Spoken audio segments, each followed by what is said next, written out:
Welcome to Bala cars. இப்போ நீங்கள் பார்க்க போகிற கார் பார்த்தீங்கன்னா டொயோட்டா இனோவாவில் கை கிராஸ் அப்படிங்கிற காரை பற்றி தான் பார்க்க போகிறோம். வாங்க வீடியோக்குள்ளே போகலாம். அந்த கார் பார்த்தீங்கன்னா டொயோட்டாவில் இனோவா கை கிராஸ் மாடல் பார்த்தீங்கன்னா 2024 மாடல். வேரியன்ட் பார்த்தீங்கன்னா விஎக்ஸ் வேரியன்ட் தான். இது ஒரு ஆட்டோமேட்டிக் வண்டி தான் அப்படின்னு இருக்காங்க. 7 சீட் வண்டி, ஆட்டோமேட்டிக் வண்டி தான். ஓனர் வரும்னு இருக்காங்க. இது ஒரு பெட்ரோல் வண்டி தான். கிலோமீட்டர் பார்த்தீங்கன்னா 12,943 கிலோமீட்டர் ரன்னிங் ஆயிருக்கு. கம்பெனி சர்வீஸ் கடவோட வண்டி வரும்னு இன்சூரன்ஸ்னு பார்த்தீங்கன்னா 21/8/2027 வரைக்கும் இன்சூரன்ஸ் எடுத்து வச்சுருக்காங்க. எஃப்சி லைவில் இருக்குது. இந்த காரோட ப்ரைஸ் என்ன சொன்னாங்கன்னா 32,50,000 சொல்கிறாங்க. ரேட்டு குறைக்கணும்னு சொல்லியிருக்காங்க. குறைச்சி பேசி இந்த காரை பைப்புங்களான்னு சொல்லியிருக்காங்க. ஏசி வந்துடும், power steering, power window, ABSC, air bag 6 air bag வந்துடும், அழகு வீலு, குரூஸ் கண்ட்ரோல் வந்துடும், டச் ஸ்க்ரீன் வந்துடும், பட்டன் ஷாட் வந்துடும், பார்க்கிங் சென்சார் இருக்குது, ரிவர்ஸ் கேமரா வந்துடும், ரிமோட் லாக் வந்துடும், சீட் கவர்லாம் மாதிரியாக நீ கவர் தான் போட்டிருக்கு.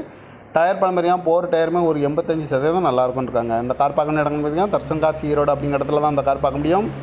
TN 56 ஃபேன்சியான நம்பரில் தான் வண்டி இருக்குது அப்படின்னு இருக்காங்க. 2024 மாடல், ஒரு ஓனர், பெட்ரோல் வண்டி தான். அந்த காரோட ப்ரைஸ் என்ன சொன்னாங்கன்னா 32,50,000 சொல்கிறாங்க. ரேட்டு குறைக்க முடிஞ்சிருக்காங்க. குறைச்சி பேசி இந்த கார்